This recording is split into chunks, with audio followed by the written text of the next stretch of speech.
This is Lauren Zayaks back with a Phoenix Concussion Recovery and Concussion Talk podcast. I'm here with Nick Mercer, and we have Katie Mitchell on the line as well, and she's going to be talking a lot about her research and her PhD program. And welcome to this version of the podcast. Thanks so much for having me. I'll just butt in for 1 second. This is Nick. I'll just butt in for 1 second because we have a Head Check Health as a sponsor. And Head Check Health Concussion Talk podcast is brought to you by Head Check Health. And it's Head Check Health gaps concussion care through simple, powerful technology. Join organizations like Canadian Football League, Track Factory Racing, Canadian Junior Hockey League, Eastern Washington University, and Volleyball Canada, who rely on Head Check Health to improve communication and optimize care. Visit headcheckhealth.com for more. So headcheckhealth.com. So, and now that was my sponsor, and so thank you again so much to Head Check Health for sponsorship, and I'll let Lauren and Katie talk about physical therapy, vision, distillery therapy, and AT and athletic therapy, training, whatever. So go for it. Well, Katie, why don't you brief us on what you're working on for your PhD candidacy? So right now I'm just kind of entering my fourth year at Wilfrid Laurier University in Waterloo, Ontario. I'm in the Department of Kinesiology and Physical Education, and we've kind of evolved over the last couple of years with my research, as I mentioned a bit before. And we originally started looking at kind of the return to sport protocol and so the latter phases of that. And particularly with, asymptomatic athletes, kind of looking at things of how we could actually determine if an athlete is safe for return to sport after they're done reporting any symptoms. So a lot of the time the assessment was based on that. And so a lot more research has come out recently to say that, deficits may linger beyond the resolution of symptoms. And so we wanted to investigate that. And my lab focuses on kind of motor control and balance, and obviously like the sensory systems that encompass that. So vision, vestibular, and somatosensory systems. And so over the years, we've kind of evolved from doing different balance paradigms with visual motor tasks kind of combined with that. And I spoke on this podcast previously with Nick about our previous study that we did with youth hockey players. And we started to find deficits in athletes that had previous concussion, even though they had returned to sport. And it was more so with this kind of like anticipatory responses. They were a little bit more conservative in how they performed some of the tasks that we assessed them with. And so it really started to kind of filter down to the visual and vestibular components of doing those things. And so recently we've started collaborating with the University of Waterloo School of Optometry and Vision Science with Dr. Christine Dalton. And we've taken her dynamic visual acuity paradigm and we've started to test it in different ways. So her previous research has looked at athletes and non-athletes and video gamers. And her master's student discovered that athletes performed better than those two groups at very high speed. So you think of it being more of like a sport-specific kind of speed about tracking a moving target, basically, and be able to recognize a moving target. And so they did that all in seated. And like I said, our lab is mainly about balance and motor control. So we thought, okay, well, what are the components of sport that need to be included here? And so even just standing upright and also getting some movement. So we threw them on a treadmill and have them doing this test now, like kind of at lower speeds and higher speeds, sort of playing with different heart rates to see how athletes respond. And so it's been really interesting so far starting that study. I've had rugby players mostly so far, and we're hoping to include ice hockey players. And just kind of those both sports are interdependent, and they have a lot of lateral movement and like kind of head on a swivel mechanism. So fairly similar demands. So versus interceptive sports like baseball or something. So we've started investigating that. And basically, like I said, it's to start assessing athletes in sport-specific ways to meet the demands of their sport. So we're not just testing them in static. We're kind of breaking down those silos of concussion clinical domains and sort of combining things together for a more rigorous assessment. So in a nutshell, that's kind of what I'm working on. Well, that's really interesting because it's nice to hear the academic portion of the world is looking at similar things that we're seeing in the clinic. So when we're combining vision and vestibular therapy in the clinic, usually at a lower level, because by the time they're ready to return to sport, they've typically transitioned back to their athletic trainer and they're back incorporating their vision exercises into their sport-specific training.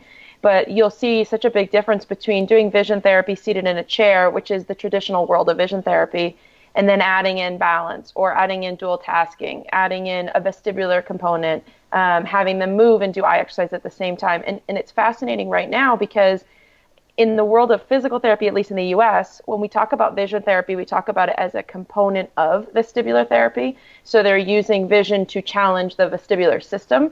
And so my big push has been getting people to appreciate them as separate systems that have to integrate together. So I love that you guys are working with that optometry group because they would specialize in vision therapy in the traditional sense of kids with developmental delay and things like that, and then infiltrating that into our principles that we're looking into from vestibular rehab components. So it's really cool to see the academics matching up with what we're seeing in clinical practice, because in clinical practice, as you know, since you also work in the clinical setting, it's hard. I mean, I've got 4 research projects in a variety of stages, but it's really hard to do good clinical research work and also treat your patients at the same time. So I like this lab-based work that you guys are doing.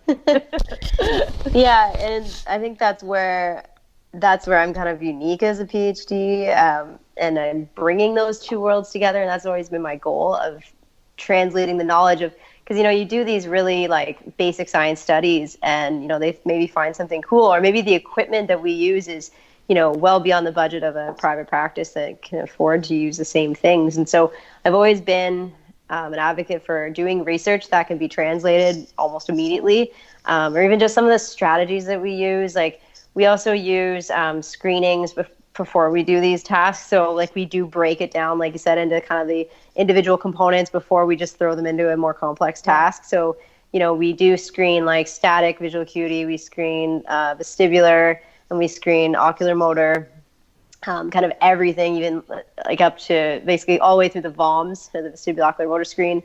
We use that. And then like I always make sure that people can do the task before we have them doing it. So there's one study that we have with, just athletes and looking at athletes and non-athletes.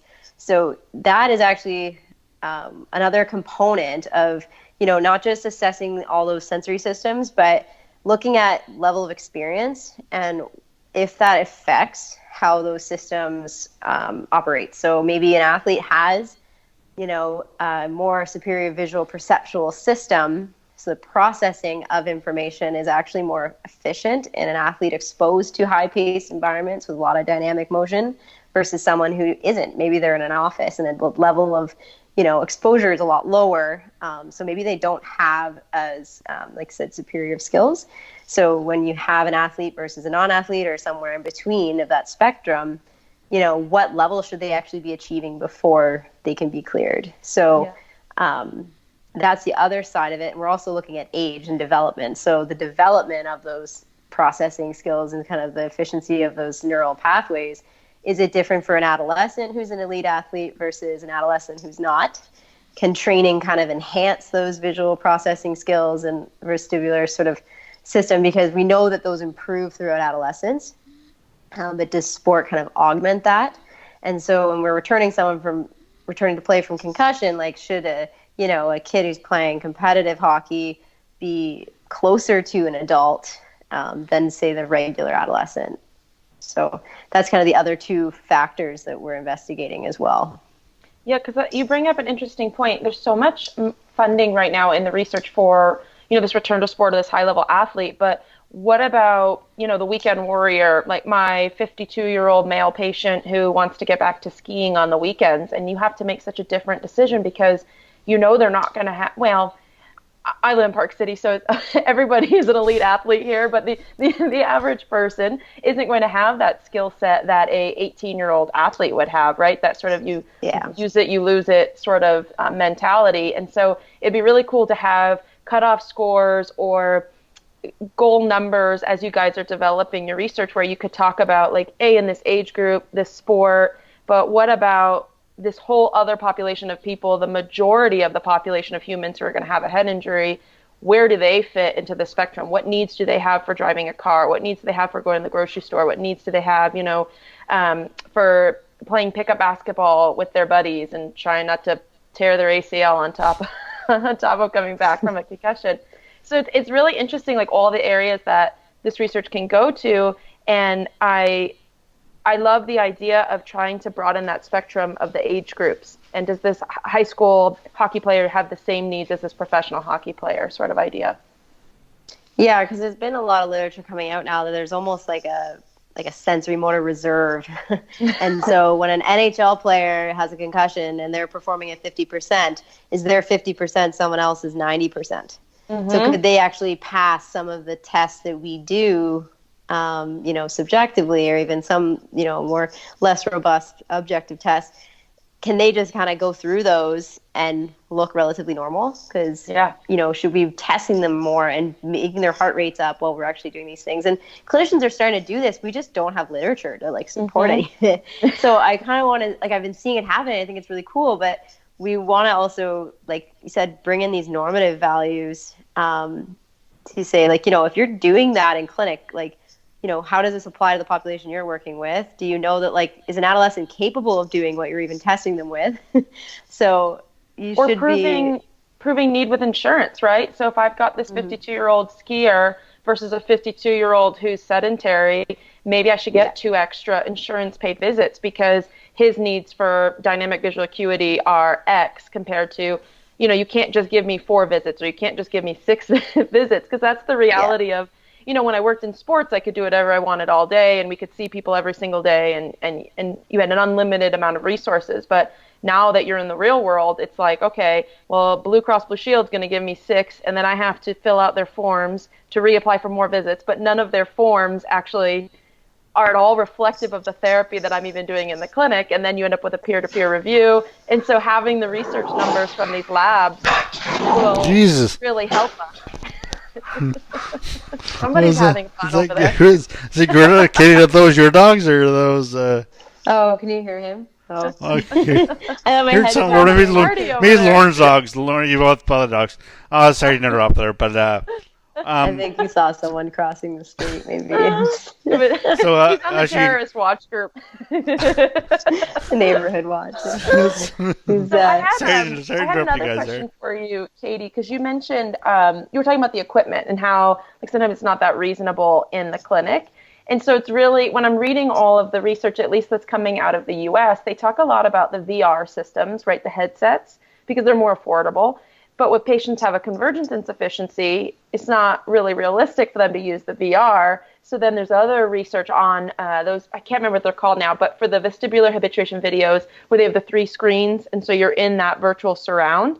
So I was looking at some of those for the clinic, and they're, $100,000. And so now we've got a projector, and I have swim goggles, and I block the sides of their swim goggles. Oh, yeah. The equivalent to some vestibular goggles that would be $300 or $500. And so we're able to replicate. So we try, but it would be really cool if the researchers could make it a little bit easier on us out there in the real world. That's, like I said, one of the goals of mine is to actually make things feasible. And you're like those caves, I think you're talking about, the big projection cave, and I know the Burtech one is probably $70-something plus $1,000. Yeah. And hospitals are using them with treadmills and things for people with vestibular issues, and it's super cool. But at the hospital system, they can afford that. But really, I'm focused more on a private practice type person being able to use these things. And the original study I did with the hockey players was with a FitLight system and a Nintendo Wii board, actually. Oh. So we coded a program to analyze the force as a force plate.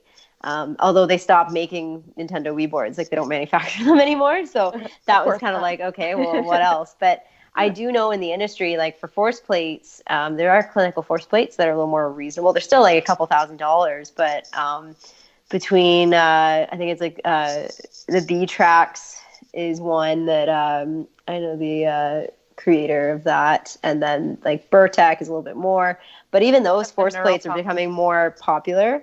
Mm-hmm. And they come with like programs that analyze the data, so you don't have to actually make your own code to figure out how to, analyze all this data you get out of it. So it's actually just like spitting out a number. And so they're doing more research with those, because I find that, like, especially with balance, and that's such a big part of vestibular stuff, because every time you're standing, you're engaging the vestibular system, because that extensor mechanism with the lateral vestibular spinal tract becomes activated. So people forget about that part of vestibular, that just getting someone standing engages their vestibular system regardless if you're moving their head or not. So I find that we've been able to tease out a lot of differences with just a force plate. And so I'd love to be able to implement that in my own practice, and be analyzing balance more objectively. And again, with vestibular, so adding in, like, there's like the Cobalt where they add like head turns and standing and different things, and you can analyze that in a force plate. And like those things are shown to be different. There are other feasible tests, like, there's like their tandem gait, different things like that. But a lot of it's like us getting creative in the clinic, like you said, like making up things, on the fly, and sort of coming up with creative ways to do it without having to spend money on that expensive tech. And we are more fortunate in the lab to have it, but I don't necessarily have it with me in clinic, and that's kind of the disconnect. So I think the future of therapy, and both the US and Canada, you're starting to see more people pick up that objective tech to be able to really look at that. Because when you get a parent at the end of the day saying, well, how do you know their balance is any different? Like, you just looked at them when you do like the best test or something, right? And it used to be in all the part of the SCAT. What is the best test? Balance? It's the balance error scoring system. So it's on the SCAT-5 as the quick screen of balance, but really it's not shown to be too reliable beyond kind of like 72 hours post-concussion. So a lot of clinicians rely on that, though, as their test for follow-ups and, recovery and everything. It's really not meant for that. So that for me was like one of the main things I really wanted to fill the gap of, like, the advanced balance assessment beyond what we can do with the best. And that still remains to be a fairly big gap in the research today. So it is fascinating how much the patients, even those who are a little deeper in their concussion, right, where they're having trouble multitasking or even paying attention at school or work, how much the data really will drive their buy-in to your session. So we were able to get, we had a force plate for a while. It wasn't working. We got it up and working again when I joined my practice. And it's been really cool to do the... What does a force plate measure? It measures, well, it depends on the force plate. Mine measures the amount of sway, and it's better at lateral sway. So I can do a modified BESS on mine, but the problem is it doesn't do as good of a job as it does with the modified CAT-SIB, which is a bigger piece of foam, and it's a wider base of stance. So it's not as good for a high-level athlete. It's not going to pick up on deficits on them. So the challenges with things like these tech is that you have to use the test that the tech is made for. And so I will do both tests with my patients. I just warn the patient ahead of time, okay, we want to get the data for the higher level test, but just so that you know, the force plate isn't as well designed for this one. So we're going to have to sort of modify the way that we look at it. But what's really interesting with the CAT-SIB, which is a variety of different conditions. So they have their eyes open and their eyes closed. They're on a firm surface like the flat ground or the force plate, or they're on this big, thick piece of foam. And you're able to look at the difference in their postural sway in a variety of different conditions. And so they should have the most sway with their eyes closed on the large piece of foam in the vestibular condition. But in a person who has a head injury or in vestibular rehab, someone with other types of vestibular deficits, you're actually going to see a really strong visual dependence. So they'll have a disproportionate amount of sway on the firm surface with their eyes closed than on the foam surface with their eyes closed. And so even when the patient thinks they did a phenomenal job on the test, when you pull up the charts and you show it to them, and you're like, okay, well, you're in the green, but look at how disproportionate the amount of sway you had on this firm surface. This is why we still want to be working on these things. And it's fascinating. I could give them the exact same lecture on firm ground with a subjective test, and they're like, man, I'm going back to sport anyway. I'm going to ignore you. And then you show them this chart that they really don't even know how to read, and they're like, oh, okay, I understand now why I should not be playing my soccer match this weekend, kind of thing. So it's been really cool to be able to use some of those tools in clinical practice, and the buy-in that you get from the patient is just so much more sound, even if even if you're having the exact same conversation you would have had without the tech. Do you think that's sorry? I'm just interrupting here, but do you think that's more to do with just the way when we understand the way we understand balance and we think we understand ourselves?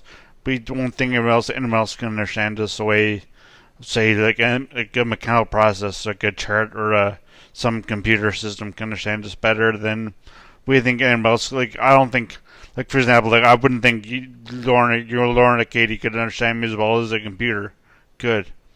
Think Right. that's a problem. Think that's a problem for physiotherapists and for athletic trainers in general I for think, concussions. yeah, I think people are more intelligent even if they haven't gone to all the school that we have than we give them credit for. And I think that people, especially in the world of concussion, they still know that we don't know as much as we want to know. And so I think that the human nature, especially of an athlete, where let's say they're a professional athlete, their money is on the line, their career is on the line, their brand is on the line, they're going to look for any little piece of doubt that they can find to try to say, well, maybe you don't know, or you can't prove that it's dangerous, so I want to go back. And I think that the objective piece takes that out of the equation. Like, okay. I respect your decision, I respect how you feel, but let me show you what the data says, and let me show you, this is why Katie's research is so important when you are talking about high-level athletes. Okay, these people at this university in Canada were able to show at this age for this sport, you should have this, and you are here instead. And that is objectively why you're not safe. And I think that the athletic mind or the weekend warrior mind of people who don't want to be told what to do, or they feel like we don't really have all the answers, so who are we to tell them that we should hold them back? The objective piece is what bridges that gap for them, and it makes it irrefutable that you're making the right call for that patient. And when you educate them the right way, you don't have to be the bad guy. Like, I don't like saying no to the patient. What I like to do is show them the evidence, ask them questions, and lead them to making the right decision on their own. Like, hey, you're really struggling on that wobble board there. Do you really feel like you're going to be able to edge your skis the right way in low light? Like, let's try closing your eyes and see how you feel. Obviously, they're going to do worse with their eyes closed, but you just try to show them and lead them to the right decision on their own, and you'll get a better buy-in. You'll have a more compliant patient, and they'll get better faster, lower re-injury risk, things like that. Yeah, so I completely agree, and that's where, like, I think the limitation that you're talking about, Nick, of like us, like therapists versus a piece of technology, is that it is something we cannot see with the human eye. So the force plate is like an average. It creates an average point. Like, say if you have 2 feet on a force plate, there'll be like one cumulative point that will be like your average weight on that board. So as you sway around and move, like, you'll get a bit of displacement of that little point, and it'll start to, like, we have plots that look like that, and there's just like a trace kind of around, and it'll usually be a lot wider with someone who's got poor balance if they're just standing still. And someone who's got better balance, or maybe they're more conservative and actually being really tense, they'll actually have less excursion of that little dot between their feet. Right. So that's why it's something we can't actually view with our human eye. It's not possible. But there's been studies even out of my lab. Like, one of the biggest ones was in, I think, 2014. My colleague, Kaylee Powers, who's now also a physiotherapist, she published a study with my advisor about, they basically looked at football players when they were symptomatic, and then when they returned to sport, and they just put them on, they still had them stand on the force plate and eyes open, eyes closed, just 2 feet, and they were able to, they compared them to control teammates without concussion, and at both time points they had worse balance. Even though they were like symptom free and cleared for return to sport, they weren't similar to their counterparts that hadn't had a concussion. So there is something to say about this sort of physiological recovery versus clinical recovery of symptoms. Right. That things exist, like, in the brain that aren't necessarily you're not aware of it as the person. But for the demands of a sport, or even like a weekend activity, or even an office environment, a classroom, some of those things you may not be performing as well in, and it could cause things like fatigue and different things that lead to, especially in sport, there's more research coming out on this, that like a subsequent injury risk is actually elevated for athletes, and they are attributing it to this sort of sensory motor deficit. And that was one of the big things that drove my PhD. Is this? There was a study in 2015 by Cross and colleagues in the UK with rugby players, and I think they showed a 60% increase of subsequent injury upon return to sport compared to athletes with orthopedic injuries. It was something like 60 days, like on the median, and it was pretty astounding. And they're like, we don't know why this is happening. But when they looked at the return to play protocol, it was like they weren't spending enough time in those asymptomatic phases, because the way we graduate players to the next phase is based on symptoms. And so there was no objective measure in between, like going from sport specific like drills into a non-contact practice. There's nothing there other than sort of subjective measures. And I think that's where the biggest changes need to be made, is in those latter phases. If they're only spending 1 day in each and they're just like, oh, I'm symptom free, I'm great, do we know that their neural processing and everything has recovered fully for them to go back to the demands of a sport? And that's where really my questions, because I got like really, really frustrated with not being able to test that stuff myself with just my own subjective assessment. So 5-10 years ago, we didn't have any tech really at all to look at these things. So this is where it's a really interesting time that all this is merging. We've got all these opportunities. So, do you know what would be a fascinating study, just thinking about what you're talking about? So when I have trouble negotiating, I'll call it, with a patient about their return to sport status, I'll quote that study a lot. Like, you're 60% more likely to have a lower extremity injury in the same season. Like, these are the reasons why we have to go at this pace. But it would be really fascinating for a study to be done, especially in a lab type environment where we can collect all this data, about the time loss versus time to return. So an athlete who returns in that typical 14 days, how many days in each phase do they need to spend for that sensory neural processing, versus an athlete who has a more severe injury who fits in that protracted recovery, more than 3 weeks, typically somewhere between 3 and 6 months, getting that athlete back to sport. What's the effects of deconditioning? How long do they need in each of those phases? And the clinical way that I try to describe it to a patient is, if you tore your ACL, we know we're returning people now in about 9 months, but we know it takes a full 18 to get you back to normal. So we wouldn't take you off of 6 weeks on crutches and let you go right back into running, right? We would build strength, and we would build this, and we would do that. And we know it takes 6 to 8 weeks to build muscle fiber strength and things of that nature. So I try to educate them, like, it's not realistic that you're going to be cleared and be functioning in sport, because that's not how the human body and deconditioning even works.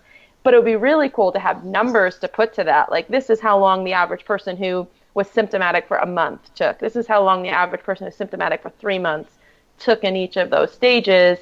And I'm sure you could clinically reason through, it would be 6 to 8 weeks for strength, and then you should have this level of single leg strength for plyos and stuff like that. But it would be really fascinating to be able to collect the actual sensory motor data on it. So just a little thought, just more work for you to do. I know, I feel like I'm making this little tiny dent, like even in the visual world, I'm looking at one component, right? So yeah, I totally agree with that. And I think that's a big problem, is that, like I said, once symptoms are cleared, though, they really push. Like, it's like, okay, we're going to practice. All right, you had a great practice. That must be enough for you to return to sport. Like, it's like one practice, really. Like, when you go into preseason, do you only have like one practice and then you have your first game? Like, that to me is common sense. And I always compare it back, like exactly like you said, like with an orthopedic injury of some sort. I'm like, do we have all these timelines set for like ankle sprains and ACL and whatever, but like our brain is so much more complex. It controls all of those joints. So how do we just don't carry that the same weight as an orthopedic injury? It blows my mind sometimes. And that's where I'd see players go back and be like, I have nothing to say that this player is unsafe to return, or maybe they're not ready, but I can give nothing to the coach, like concrete data or information to disprove it. And so that really bothered me, because I knew deep down there was something going on. This, like I'm saying, like 10 plus years ago, and in sports where it is contact and there's a lot of demand, or high speeds like skiing and stuff, like there's so much, even mountain biking, different things. I've seen different athletes, and it's not always interdependent, but it's anything with high velocity that requires a really high level of processing should be treated in the same way of, like, particularly with that protracted recovery, because there are those people who do recover quickly, and I've got variability in my data to say that some people performed great and it was the other people who didn't perform, and that's where the averages get a little bit skewed. But it's cool to see that. For me, variability is great because it means that some people are recovering and there's a percentage of people who aren't. It would take a really big project to look at that. I think it would be, a multi-center type thing would really have to push that type of study. But so much is focused on the prevention side that I would love to see more on the rehab side. And I'm lucky that in even my province, there's so many people at Toronto rehab and stuff that are working on, the implementing exercise earlier and all this stuff that we've really discovered last year that was so fantastic. But we're introducing these ideas, and now we have to look at them in a longitudinal way and, start to look at how can we combine sensory motor integration with exercise? How can we do these things together? Because that is how things come together in a sport. And so building the, more literature on that is going to help, but it takes time. And I think for me, I'm kind of impatient as an academic. I know as a clinician that I want to start doing some of these things that I am seeing, and that's fine. If I love knowledge translation, I do agree with some people that it takes too long sometimes to get the research out and implementing it. And some, clinicians are already moving ahead, and I think it's so innovative and so cool. And I think that in private practices, we could do a better job of actually tracking our patients' recovery. And you said it's hard to do that when you're trying to run a business or operate as a clinician. And some clinics are starting that. They're starting to track the recovery of their patients and really in a standard way of how they're implementing the care, how people are responding to it and the recovery times. And so more of that, I think, is helpful to see from a stat standpoint rather than just our lab-based studies. I think stuff that's actually in the field of, in the clinic would be more beneficial to see. Of how practices are working together and collaborative care is working together to get these people back. So, like I said, we're just at the tip of the iceberg right now, and there's so much more. The more I do, I just feel there's so much more I don't know. So isn't that the horrible part? The more you do or try, the more the onion peels back, and you're like, darn it, now I gotta look at all this other stuff. A whole other problem. And so that's exactly how I feel most days. Because then even when I start a new project, I'm just I see things and I'm oh, well, we could have done this too. And we're even looking into other types of visual, perceptual training, multiple object tracking and different things, and applying these sort of different postural conditions to them to, progress the complexity of it. Because like I said, people are doing it, you're doing it with, your goggles and the VR, projection, that stuff's already happening. So, but understanding, and allowing clinicians to understand why to do it and maybe when it's appropriate and who's it's appropriate for. Is we do have pieces, right? When is it appropriate? and it's not always about the athlete. And my stuff right now is just, again, first time we've really looked at it. So we chose athletes because that's where the differences lied in the first study. And we are looking at just seated and standing with previous concussion and kind of against versus people without. So and we're working with accessible learning within our university with that. So that's for every student who is experiencing this, for them to tolerate a classroom or even just walking down, we have this concourse that's just you think of your grocery store, mall, it's just that scenario with all these busy people moving in all these different directions. So that kind of stuff where it is for everyone is the goal for future. And the other interesting piece of that is I work with parasport as well, and to assess balance in a parasport environment is nearly impossible because everybody is a little different. So I'd love to be able to use a test like we're using now, or some kind of manipulation of those sensory systems, so that when I have a sledge hockey player who's coming back from concussion, I can assess that better for them. Or maybe in a different seated posture with a bit more of a postural demand. So that is where I would love to take it. And like I said, more of an assessment for every single person that we covering all those different subgroups and sort of levels of athlete and levels of ability would be awesome. So that's hopefully the direction it goes in. So yeah, that's the future, the dream, right? So We've got a lot of work. You got a lot of work to do, girl. So, Actually, before you guys, guys, I don't know if you're signing off or not, but just the fact that the long term study, like the ortho recovery, basically, do you know any institutions that are doing long term studies towards how long a concussion patient needs to truly recover, like visual system, like you're saying, the vestibular system needs longer than 6 months to recover, or visual system needs that. So, but do you know about any institution or a group of people that are doing longer term studies that are looking The at only group in over? the U.S.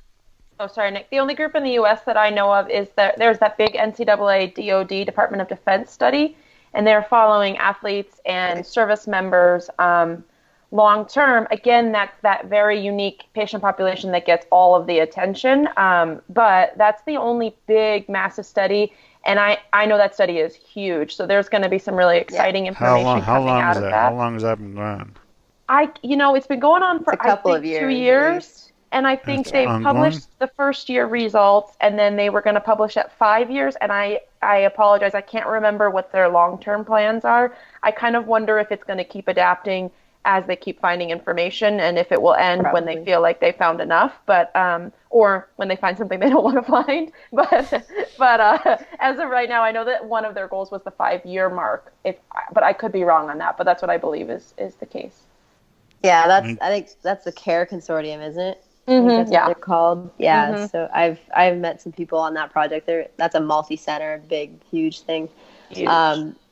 It's hard in a PhD to be able to do a big longitudinal study like that. And I've done some stuff where it's, post 3 to 6 months or something, and looking at these things. And in a lot of the cases, I don't think it's necessarily that people aren't recovering. I just think they're not approaching rehab the same ways, or maybe they never sought out the appropriate rehab. So it's not like they couldn't recover.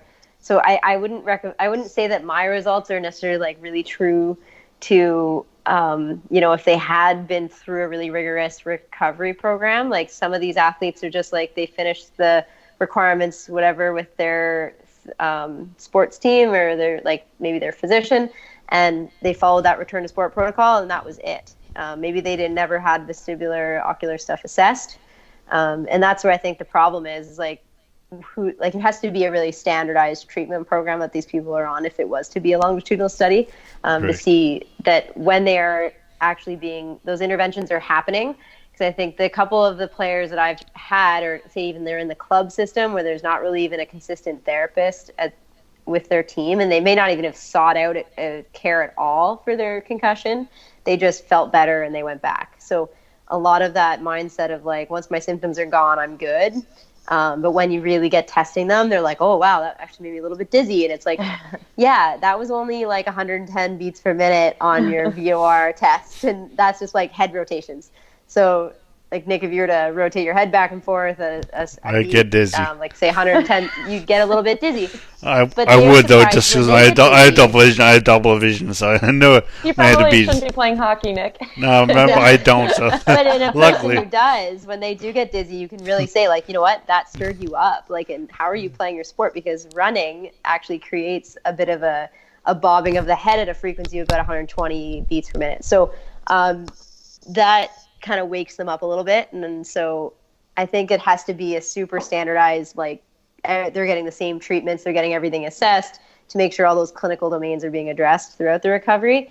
Because I think what my findings so far has really just revealed that people aren't getting the appropriate care to recover the systems to make sure that they're functioning well after. So that's probably my biggest critique of that kind of research right now, is making sure that they're receiving all the same stuff through a long period of time. And then you could really track recovery. Nick, I feel like we've talked forever. All right. I believe it might be time to sum this one up. What does everybody feel? It's your podcast. It's your podcast, but I don't before you guys, jobs to listen to this one. Yeah, you guys seem to enjoy talking to this, and it's great to listen to. Great to listen to this stuff. It's interesting as well. But before you guys do start recording, you guys want to tell everybody your Instagram, Twitter, websites, where to find you at, where to find you and stuff, or to, if you want to give that out. But I assume you do because you don't have a website if you don't want people to know it. But yeah, so go ahead. Katie, go ahead. So on Instagram, you can find my academic stuff and my clinical stuff under Thrive Neurosport. That's all one word. And then also I have a website. It's thriveneurosport.ca. So that's the Canadian handle. And I'm also on Twitter, and I have to double check what my Twitter actually is because I can't remember. It's a long one. I've looked at it earlier. It's a underscore. Yeah, it's at Katie Mitch _ATPT. So that's my Twitter. And I'm Lauren Zayaks, and my website is phoenixconcussionrecovery.com. Phoenix like the bird, concussionrecovery.com. You can find me on Twitter at LZConcussion. And my Instagram, which I do a very bad job, except for when Nick tags me in things, is Phoenix Concussion Recovery. And so you can reach us there. If you ever have any questions, you can always email us either through Nick or through my website, Phoenix Concussion. And I really appreciate this is our first 3-person podcast for a Phoenix podcast. So I'm super pumped that we got to do this. That was fun. That was really fun. Yeah, it was great. Great conversation. We'll have to do a part 2. I'm sure we'll get some questions, and then we can bring Katie back. Great. Yeah, Thanks. I'd be happy to. Thank you so much for listening. And thank you to HeadCheck Health for being a sponsor. Visit headcheckhealth.com to find out more about what they do. And please remember to follow Lauren and Katie on Instagram, Twitter, wherever else you can find them. And visit their websites at phoenixconcussionrecovery.com, thriveneurosport.ca, and please check out my website at concussiontalk.com. And I hope you listen again next time. Thank you. As always, music at the beginning of this podcast is by Ben Sound, www.bensound.com.